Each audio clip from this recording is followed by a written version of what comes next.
Okay. Thank you very much for sharing all of that. Next topic, Michael Cohen, the president's longtime personal attorney and fixer. You also have reporting on just what kind of legal trouble he may be in. You have more specifics. So what's he looking at now?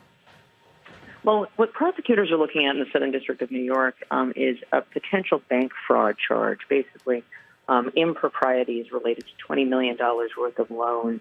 Unclear whether that will also include, if they do go ahead that way, some kind of a campaign finance violation, or if it would be related in terms of how he made the payment to Stormy Daniels, the porn star who had claimed an affair with President Trump, who received a hush money payout from Michael Cohen.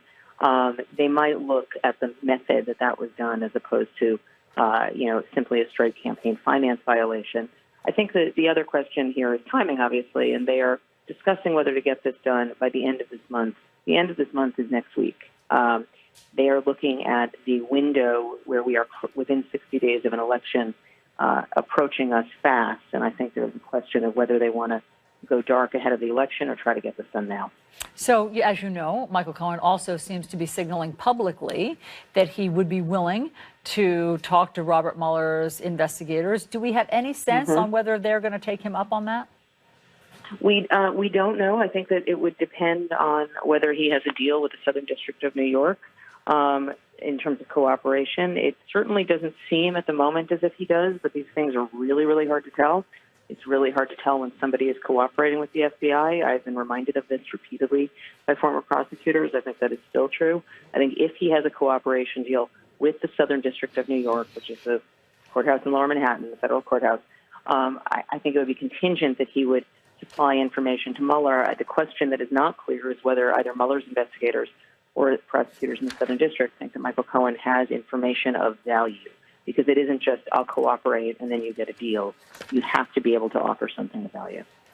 Maggie Haberman, thank you very much for sharing all of your reporting with us this morning. Thanks, guys. Can I just say, even though Maggie says she's not on Team Berman here, I know this has got to hurt. I know this has got to hurt. I'm on Team Maggie. The important thing is I'm on Team Maggie because allegedly she's on vacation.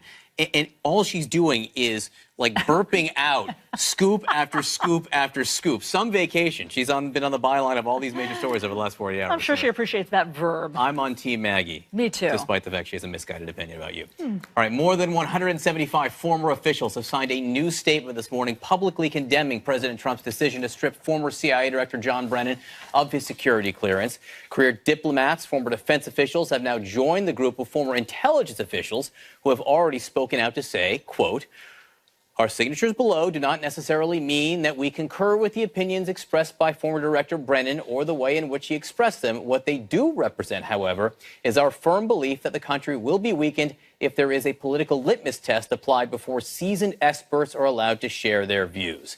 This now means that more than 250 former officials have spoken out in, I guess, 3 letters now.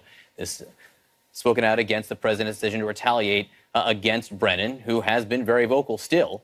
Joining me now is former CIA intelligence officer David Priest. He was one of 60 former CIA officials who signed a statement on Friday. I guess that was the second of the 3. I've lost count. The important thing is that more than 250 so far, and I suppose, and going, have decided to speak out. Why do you think that is, David? Yeah, John, that's one of the important things is just the sheer number, including some people who don't speak out publicly on things like this and have not done so before.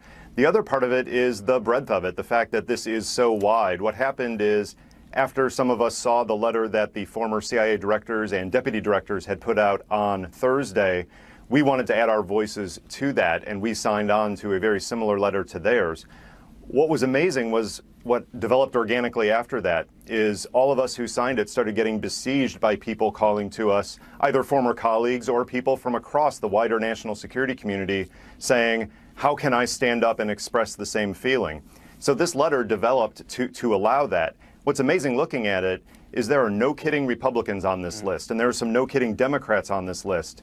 But the vast majority of people on this list are completely nonpartisan, people who I don't even know their party affiliation, but people who have served the national security of the United States in the past and said this violation of a long-standing norm of security clearances being outside of politics has to stop. Let me ask you this. each one of the letters seems to include this type of disclaimer. Our signatures below do not necessarily mean that we concur with the opinions expressed by former CIA Director Brennan or the way in which he expressed them. Does that mean you are, am I right to infer, you are uncomfortable with the way he's chosen to express his opinions? There's a big division on this because some people like both the words he said and the tone that he uses. Many other people have said because that in itself is different, because John Brennan is speaking out more publicly than CIA directors typically have before, and particularly in his tweets that he is taking a very direct tone, some people have said, even if you feel that way as a